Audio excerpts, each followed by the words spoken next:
Bonjour les randonneuses, bonjour les randonneurs et bonjour à tous. Aujourd'hui avec notre ami Romain, nous allons vous faire découvrir le château de Lunéville. Lunéville en Meurthe-et-Moselle, dans la grande région. Et on va à la rencontre de monsieur Alain Philippot, qui est directeur du site. Bonjour monsieur Philippot, Alain Philippot, Oui. de nous accueillir déjà, merci bien. Et nous sommes au château de Lunéville. Je voudrais un peu savoir l'historique, et comme vous êtes le spécialiste du musée, nous expliquer un peu tout ce qui se passe dans ce château de Lunéville. Alors, effectivement, dans une actualité récente, qui date de 2003, vous le savez, le château a brûlé. Grande partie. Une grande partie. La partie la plus importante, puisque c'était les appartements ducaux. À partir de ce moment-là, le musée a eu une activité qui a cherché à reconstituer les collections disparues. Et on a donc acheté beaucoup d'œuvres pour pouvoir expliquer la vie dans ce château, qui y habitait, comment on y habitait, etc. Parallèlement, il y a eu des travaux naturellement de rénovation du bâti qui sont finis vers 2010. Et puis, il y a des travaux d'embellissement des jardins aussi. Ce château construit au XVIIIe siècle par Léopold, par Germain Boffrand, son architecte, va s'agrémenter d'un jardin. Tous les châteaux à cette époque-là ont un beau jardin. Et les jardins sont organisés à la française. C'est-à-dire que ce sont des jardins symétriques où on va avoir des plates-bandes, des espaces minéraux, des espaces avec des fleurs. Et puis au fond, il y a ces fameux bosquets. Les bosquets, ce sont des espaces délimités par des haies. Et derrière chaque haie, on va découvrir soit une fontaine, soit une activité, une sculpture, un manège, etc. À l'époque, au XVIIIe siècle, les jardins sont un peu des Disneyland. C'est des endroits où on va vraiment trouver du plaisir. Où toute la cour se réunissait pour Alors, où Stanislas, par exemple, qui va succéder après Léopold et François III, Stanislas, lui, va les embellir avec des constructions. Il va construire des petits pavillons qu'on appelle les folies. Il va construire, par exemple, le kiosque, un bain turc, où il va emmener la cour justement pour trouver des moments agréables. Il va construire le pavillon de la cascade au bout du canal. Donc là, il y a des jeux d'eau, donc on peut aller s'y promener l'été et c'est très agréable. Et où on peut faire des dîners dans la salle de ce pavillon de la cascade. Ou alors, si on va plus loin, on peut aller jusqu'au château de Chanteux, qui était à l'époque considéré comme une merveille, vraiment. Louis XV va dire à Stanislas, il n'y a qu'un Chanteux au monde, parce que c'était son beau-père, et il savait que son beau-père en était très très fier. Voilà. Et puis ce rocher aux automates qui va cacher un mur qui est très très laid, et que Stanislas va trouver, intéressant comme idée d'installer des automates.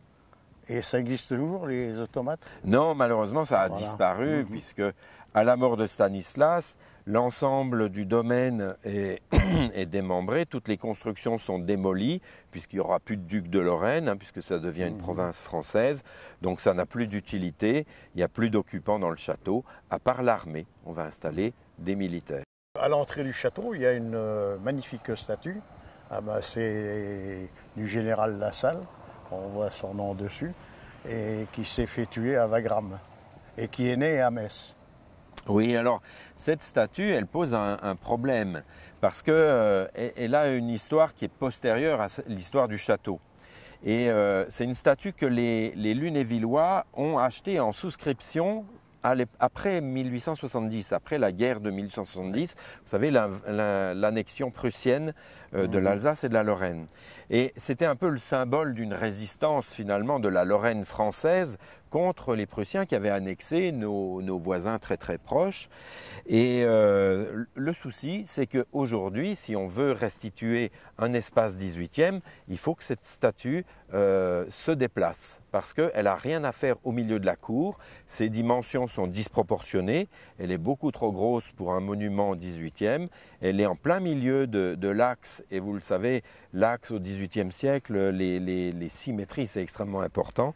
Donc voilà, c'est c'est intéressant pour l'histoire locale, mais malheureusement, c'est pas sa place au château. Donc on peut l'installer ailleurs à Lunéville.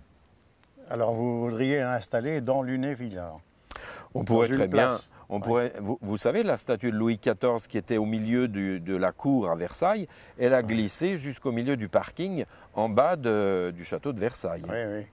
On peut suivre le même exemple. Et comme Lunéville, c'est le petit Versailles lorrain, voilà. Ça suit son histoire. Oui, vous savez pourquoi on disait le petit Versailles lorrain? Ah non, vous allez me le dire. Voilà, parce que à Lunéville, comme à Versailles, on avait une cour autour d'un souverain. Il n'y avait pas beaucoup d'endroits dans l'Europe où on avait des cours royales ou des cours ducales. Et le duc de Lorraine était un vrai souverain qui régnait sur un territoire quand même important, la Lorraine, et qui avait les pleins pouvoirs sur ce territoire, comme le roi de France. Et quand Voltaire arrive ici, il est content parce qu'il trouve une cour comme à Versailles, c'est-à-dire des courtisans, des gens instruits, des gens cultivés, des philosophes, des gens avec qui on peut discuter. Alors que s'il s'était baladé partout ailleurs en France, il n'y avait pas d'équivalent. Bon, alors voilà, expliquez-nous voir où nous sommes en ce moment. Alors, nous sommes dans une grande pièce, une antichambre qui s'appelle la salle de la livrée. Vous le voyez, les murs sont peints en rouge, mais à l'époque, c'était des tentures de cuir rouge qu'il y avait sur les murs. Donc du cuir gaufré avec des motifs dorés, donc une salle d'attente. Les antichambres, c'est toujours soit des salles d'attente, soit des salles polyvalentes. On peut y manger, on va dresser des tables et puis on peut manger à 200 ou écouter de la musique, etc., etc. Nous, on a eu l'idée finalement de demander au musée lorrain, puisqu'on est en partenariat, de déposer ici des œuvres, puisque vous le savez, ils sont fermés. Le musée lorrain à Nancy est fermé pour rénovation pendant au moins 4 ou 5 ans. 4 ou 5 ans, oui.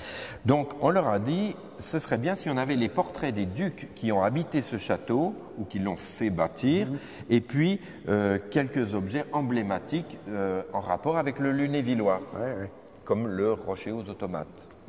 Donc là, vous le voyez, des portraits officiels de Léopold, son épouse, Élisabeth Charlotte d'Orléans. Ce sont eux les constructeurs, les bâtisseurs, les premiers propriétaires du château qui vont le faire construire au début du XVIIIe siècle. On a le portrait de François de Lorraine qui va quitter la Lorraine pour épouser Marie-Thérèse d'Autriche. Et en épousant Marie-Thérèse d'Autriche et en quittant la Lorraine, il va laisser un trône vacant. Qui va-t-on mettre sur ce trône? Eh bien, le roi Louis XV a l'idée de mettre son beau-père, Stanislas Leczinski, ancien roi de Pologne, et assez difficile à loger en France. Donc, on va lui proposer le duché de Lorraine.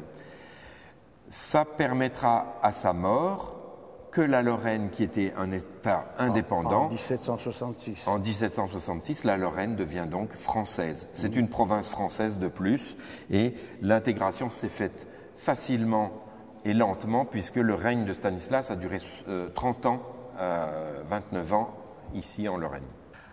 Alors vous le voyez, c'était des murs qui étaient en attente de la construction de l'aile symétrique du château. Mais personne n'avait d'argent. Ni Léopold, ni Stanislas, voilà, ni de besoin. En plus, c'est une zone qui est un peu marécageuse, donc c'était un peu compliqué à construire. Donc on a abandonné l'idée très tôt, mais il y avait ces murs qui étaient assez laids.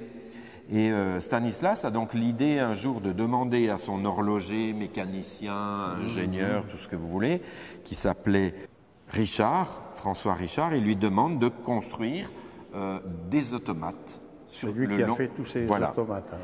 Alors ça ressemble à un tableau mouvant. À l'époque, on aimait beaucoup les tableaux qui étaient percés avec derrière un mécanisme d'horlogerie et on voyait des petits personnages qui bougeaient. C'était vivant, quoi. Voilà. Donc là, il a fait réaliser ces automates. Il y en avait 86, puis après, on en a rajouté 2, donc 88 automates au total, qui reprennent la vie d'un village, donc la vie paisible d'un village, parce que Stanislas était un philosophe et il aimait beaucoup, évoquer cette vie saine et cette vie idéale finalement de gens qui s'entendent bien, qui travaillent pour le bien commun, etc., etc. Donc voilà, en 2003, l'incendie a pris à l'étage, dans les combles, dans un tableau électrique derrière la chapelle.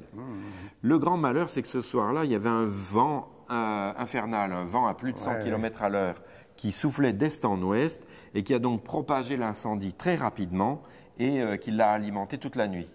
Il n'y a que quand le vent s'est arrêté le matin que les pompiers ont pu éteindre les flammes.